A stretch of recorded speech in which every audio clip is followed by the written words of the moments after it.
Assalamualaikum warahmatullahi wabarakatuh. Selamat malam Mitra Eling. Nah, 5 menit lagi saya akan undang Dr. Evi Irma untuk bergabung dengan kita di IG Live pada malam hari ini. Nah, sebelumnya perkenalkan saya Tiara.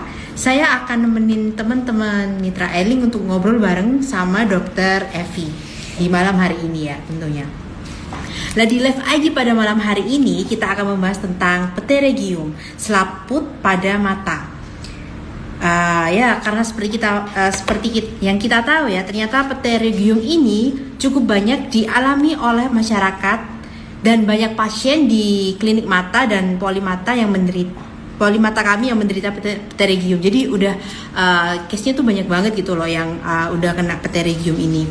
Dan jangan lupa buat teman-teman Mitra Eling ini ada hadiah total Rp150.000 untuk 3 orang penanya teraktif.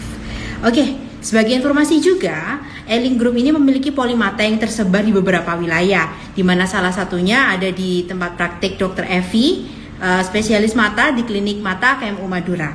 Lokasinya di Bangkalan ya. Nah, yang udah join ini dari mana aja? Boleh dong di list, boleh kan ya? Nah, habis ini kita langsung aja untuk undang Dr. Evi buat gabung sama kita. Sebentar. Halo, selamat malam Dokter Evi. Assalamualaikum. Dokter Evi, Iya, mohon maaf, apakah suara saya terdengar jelas? ya, udah terdengar. Ini teman-teman, aku kenalin nih, ini Dokter Evi. Di mana Dokter Evi ini praktek di Klinik Mata KMU Madura yang tepatnya di Bangkalan. Nah, mungkin teman-teman juga udah yang dari Madura ya atau dari Bangkalan ini udah pernah ketemu dan udah pernah periksa sama Dokter Evi ya, dokter ya gitu ya. Udah banyak pasti ini Dokter Evi pasiennya ya. Nah, oke. Terus saya mau mengucapkan terima kasih untuk teman-teman yang udah mau join di IG Live pada malam hari ini, kepada Mitra Eling sama sahabat KMU yang udah join ini. Dan jangan lupa juga, sekali lagi aku ingatkan bahwasanya teman-teman dari Mitra Eling ini bisa langsung kasih pertanyaan di kolom komentar. Dan nanti setelah selesai penjelasannya, nanti insya Allah akan langsung dijawab sama Dokter Evi. Dan kemudian juga saya mengucapkan terima kasih sama teman-teman yang udah ngasih pertanyaan di komentar, story, dan DM. Tunggu sebentar, nanti akan dijawab Dokter Evi. Oke lah, Dokter Evi, langsung aja kita ke materi ya. Jadi boleh nggak kita diinfokan tentang fakta menarik atau info menarik tentang pterygium atau selaput pada mata? Gimana sih dokter tentang pterygium itu? Oke, Silakan dokter, waktu dan tempat. terima kasih ya. Terima kasih buat teman-teman yang sudah join ya. Amit suaranya dikerangan sedikit ya. Oke, jadi seperti yang teman-teman tahu, kan biasanya banyak tuh orang datang dengan kondisi, oh ada selaput di mata gitu. Nah, sebenarnya apa sih yang selaput dengan selaput ini? Jadi selaput ini atau disebut juga pterygium, jadi itu berdasar dari kata seperti vitregos atau disebut juga dengan sayap kecil. Nah, di mana sayap kecil ini itu pada bagian mata, bagian dalam sini ke sini ya, itu tumbuh bisa dari sisi dalam atau dari sisi hidung. Nah, kemudian dia akan berkembang. Nah, dia akan jalan ke tengah mata atau bagian bening mata atau yang disebut juga dengan kornea. Nah, kondisi seperti ini itu bisa satu mata atau bisa juga pada dua mata. Bisa pada satu sisi dalam saja, sisi luar, atau di kedua sisi. Nah, kemudian di Indonesia nih, ya karena panas, jadi kasusnya lebih banyak diderita oleh laki-laki. Kenapa? Karena mereka lebih banyak kondisinya di lapangan. Seperti itu. Nah, kemudian apa sih yang bisa menjadi penyebab gitu? Jadi penyebabnya secara umum sih tidak diketahui, tapi masih bisa disebabkan karena adanya paparan ultraviolet secara terus-menerus. Kemudian juga bisa karena terpaan kronis, jadi bisa karena asap, kemudian bisa juga karena debu, karena bisa karena lembapan udara yang cukup tinggi. Nah, yang paling utama adalah paparan sinar matahari, di mana itu merupakan faktor yang potensial untuk terjadinya pterygium. Gitu. Kemudian gimana sih cara mendiagnosis pterygium? Nah, pasti dokter akan melihat dengan alat namanya slit lamp untuk melihat sejauh mana nih pertumbuhan dari selaput itu di mata. Jadi gradingnya itu dibagi menjadi 4. Jadi yang pertama kalau masih ada di bagian putihnya mata kita ya. Kemudian kalau grade 2 dia sudah memasuki bagian bening mata kita. Jadi melewati tepi sedikit. Nah, kemudian kalau misalnya dia grade-nya sudah masuk ke 3, dia sudah hampir mendekati bagian manik mata, tapi belum sampai. Seperti itu. Jadi sekitar 3 mili lah. Nah, kemudian kalau misalnya grade 4, dia sudah betul-betul mengenai manik mata. Nah, kemudian bagaimana gitu untuk pengobatannya? Nah, untuk pengobatannya saat ini tergantung sama gradingnya. Jadi kalau misalnya gradingnya masih 1, 2 gitu, biasanya kita masih menggunakan obat-obatan seperti artificial tears atau kortikosteroid, jadi sebagai anti radang. Namun, apabila dia sudah memasuki grading 3 atau 4 dan amat sangat mengganggu penglihatan, maka saatnya dilakukan tindakan operasi. Seperti itu. Nah, kemudian ada nggak sih pencegahannya? Nah, sebenarnya sih pencegahannya ini tergantung sama bagaimana penyebabnya tadi. Gitu. Jadi kita bisa pakai kacamata pelindung, kemudian pakai topi, gitu ya. Atau jangan panas-panasan. Nah, seperti itu. Terus kalau misalnya lagi pakai AC, jangan langsung disemprong ke muka, gitu. Terutama pada saat kita lagi berkendara, misalnya pakai mobil ya. AC-nya kan kalau lagi gerah tuh langsung disemprong, gitu, panas. Nah, itu juga bisa jadi salah satu faktor provokasinya. Nah, kemudian untuk teman-teman misalnya yang suka ke pantai, kan asik ya, sekarang healing gitu, ke pantai deh Ya gitu. ini ya Nah, dok ya banyak yang gitu. iya, healing. Nah, healing ke pantai tuh jangan lupa bawa kacamata yang agak gelap dikit ya, gitu. Tujuannya untuk mencegah paparan langsung dari ultraviolet ke mata kita. Nah, itu. Jadi mungkin kurang lebihnya segitu dulu ya pembukaannya. Nanti yang lain kita sambung dengan pertanyaan. Monggo, silahkan. Oke, langsung ke pertanyaannya aja ya dok ya kayaknya ya. Monggo, Kayaknya silakan. udah banyak nih pertanyaan yang masuk ya. Oke, Waduh. kita langsung aja dari Hafahin. Tanya nih, dok pterygium itu apakah bisa disembuhkan nih? Itu dok pertanyaannya. Oke. Jadi kalau petrigium itu pada saat awal tumbuh ya, dia bentuknya seperti kayak gumpalan lemak kecil di sudut mata gitu, kayak bulat begitu ya. Jadi kayak penumpukan lemak atau eksudat. Nah, itu kalau misalnya pada fase seperti itu dan belum ada peradangan, biasanya masih bisa untuk ditekan dengan obat. Jadi jangan sampai tumbuh lebih besar menjadi petrigium di grade 1 atau sampai grade 4. Nah, jadi segera berobat ke dokter, nanti kita akan memberikan artificial tears atau steroid untuk menekan pertumbuhannya gitu. Kalau masih grading 1 atau 2 ya masih bisa insya Allah seperti itu. Berarti apakah pterygium ini kayaknya gejalanya tuh bisa dirasa apa enggak sih dok sebenarnya dok?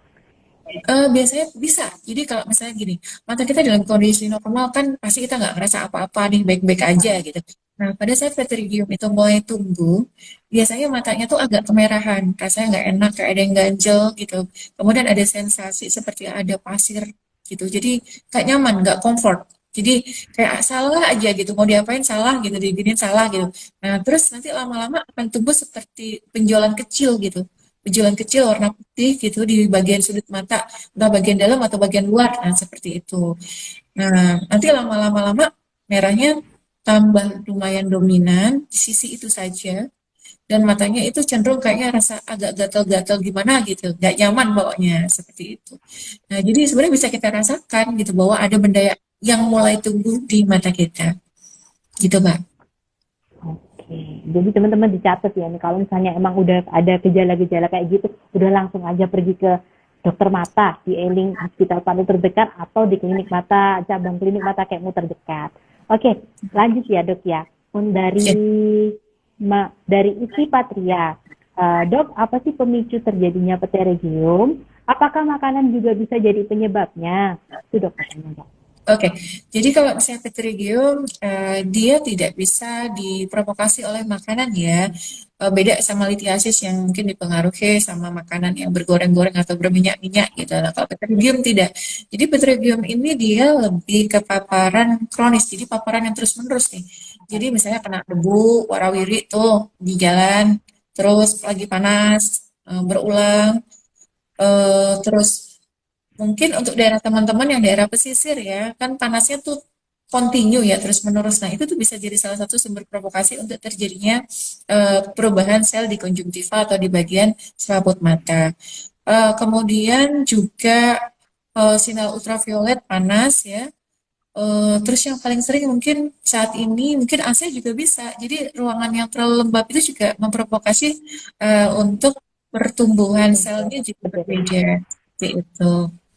Oke. Lanjut lagi ya dok, ini pertanyaannya dok ya. Kayaknya soalnya Ya, udah silakan. banyak banget pertanyaan yang masuk. Penasaran tentang Pterygium ini dok. Kemudian dari Dewi Ayu, dok mohon izin tanya terkait P2G.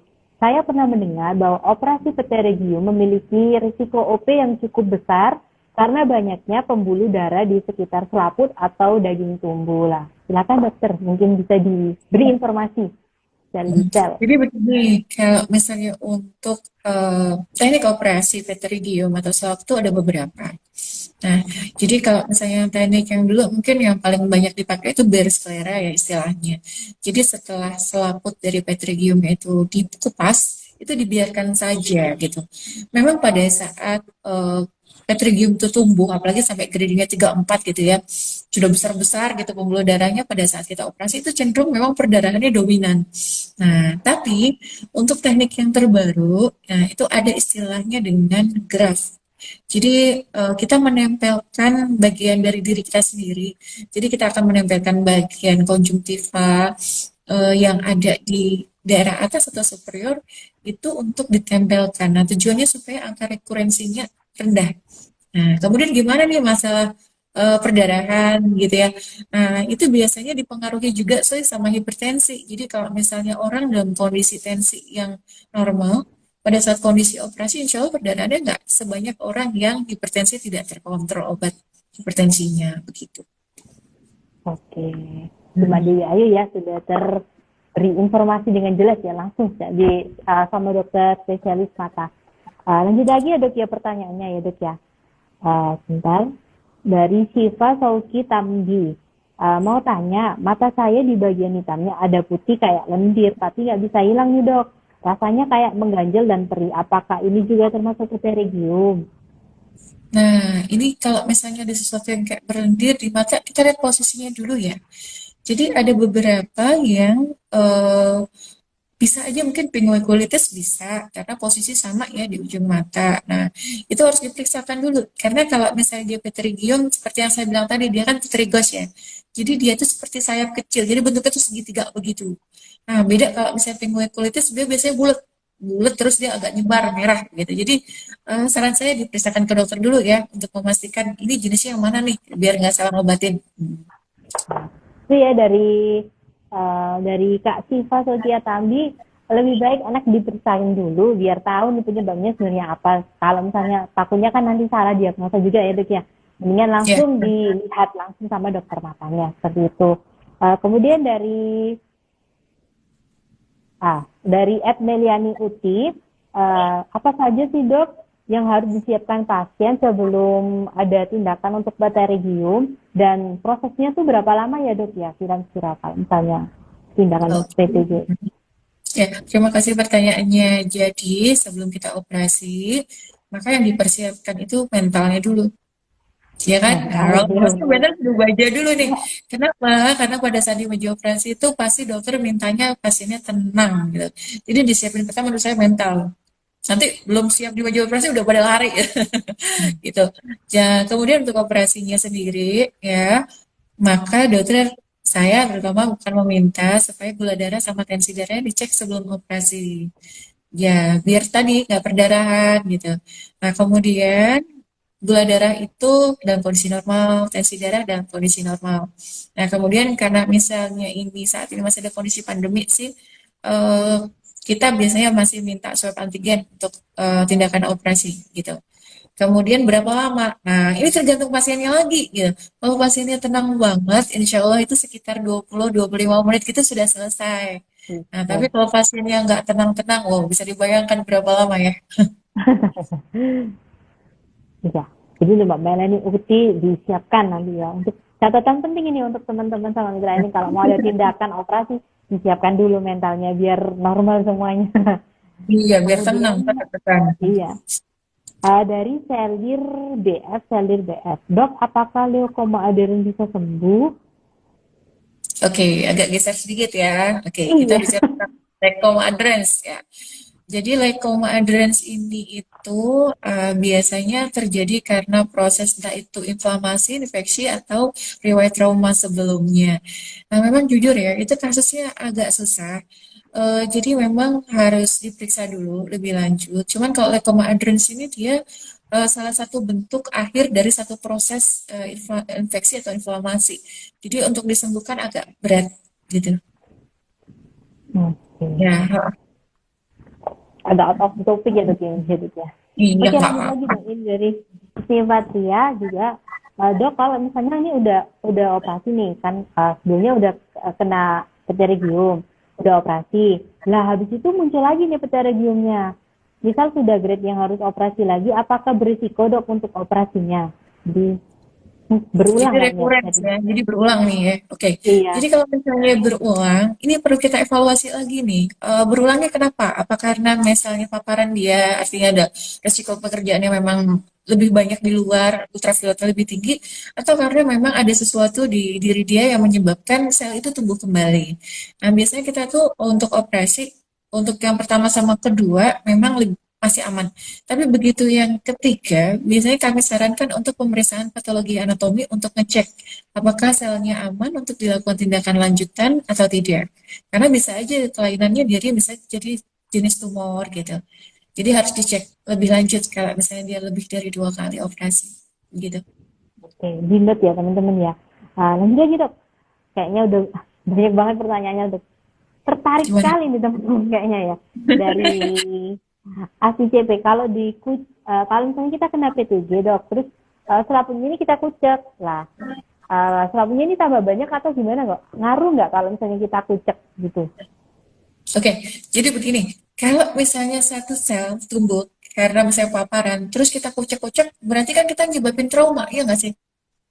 Nah, maka di situ akan terjadi perubahan bentuk sel. Nah, yang masalahnya karena posisinya itu di bagian bening mata, maka kita akan membuat manipulasi di selnya, bukan di konjungtiva aja, tapi juga di kornea kita. Takutnya kita buat penyakit baru gitu. Jadi bisa terjadi erosi kornea atau bisa terjadi keratitis kornea gitu. Yang disebabkan karena proses pengucek gitu. Jadi saya sarankan jangan dikucek-kucek, nanti tambah merah, terus ada penyakit yang lain lagi. Jadi diobatin dulu ya.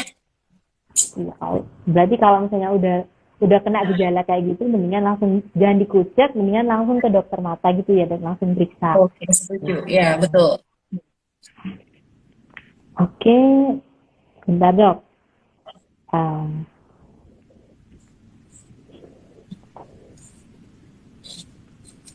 Dok, apakah pterygium ini dari Kurniawan Mokodompit?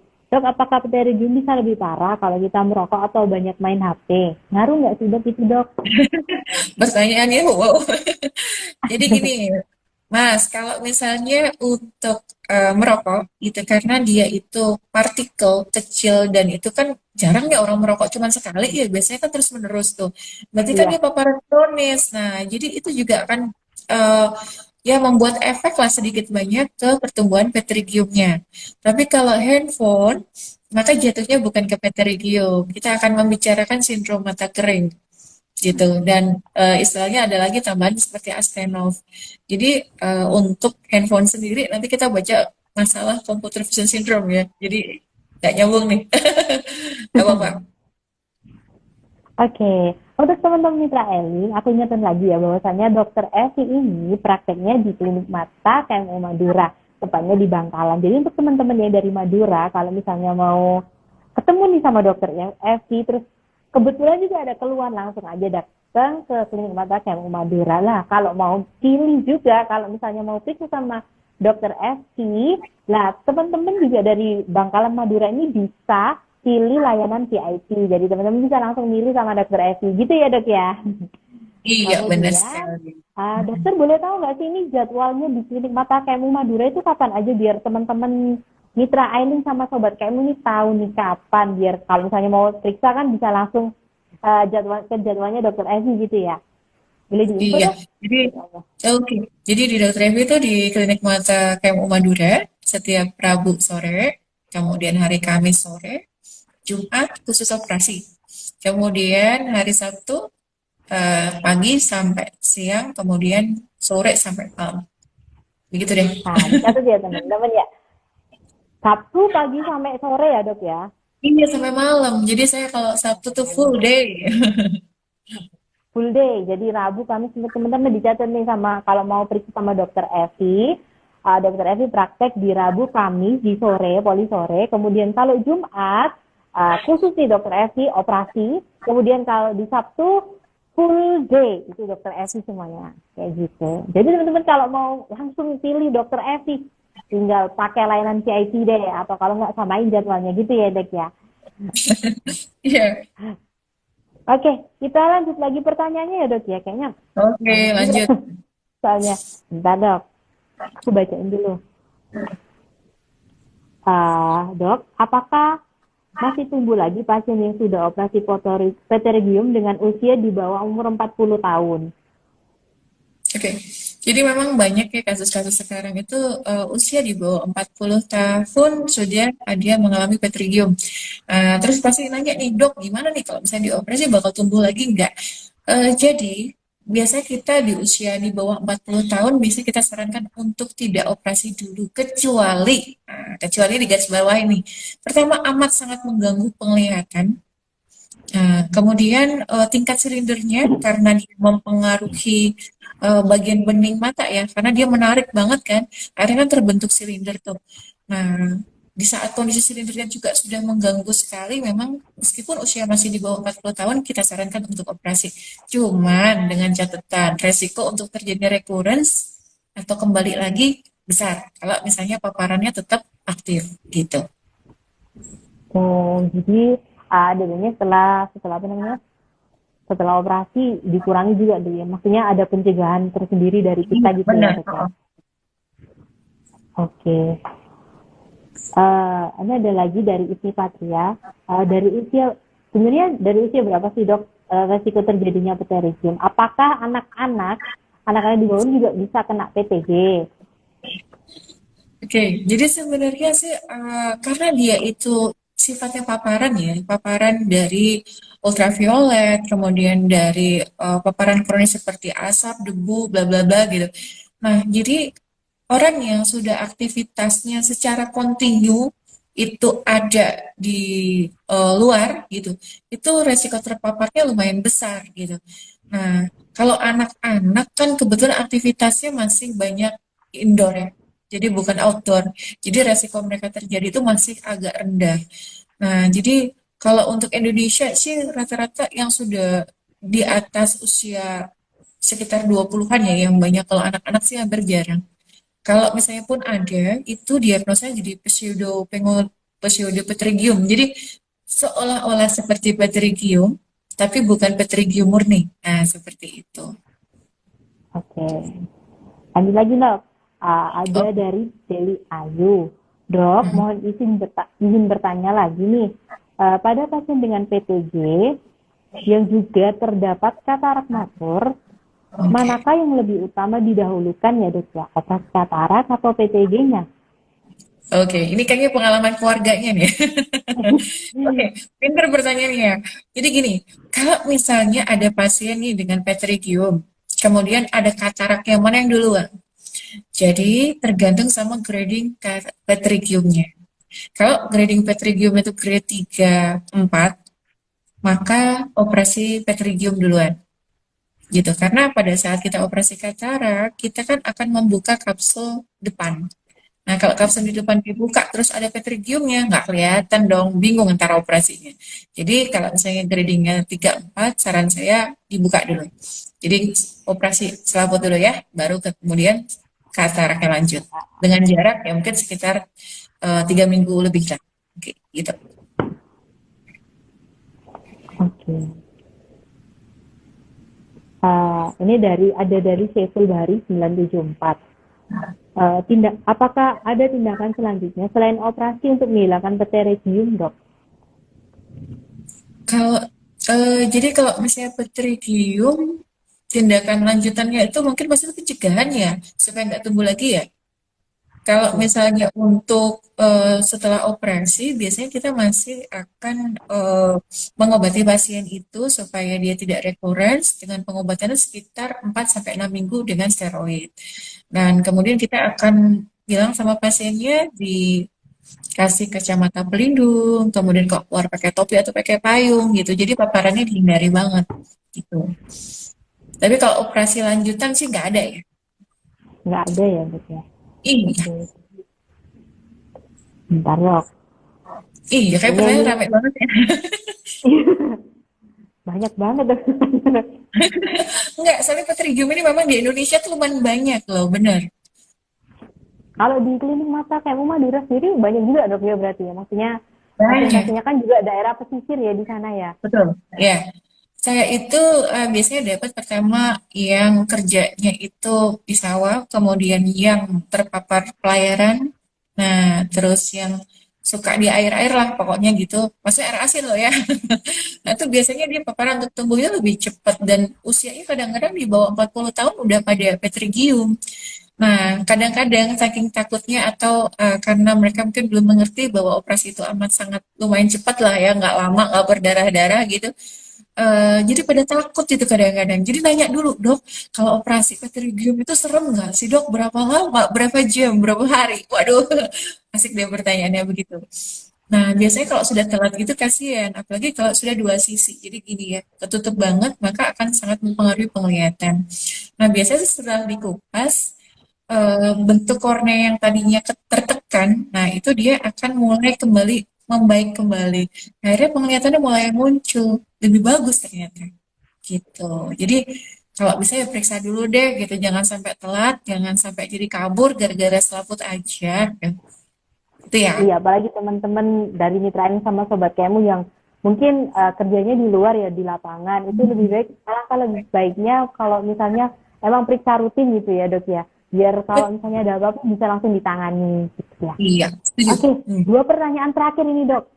Oke, silakan. Soalnya ya benar dok. Hmm.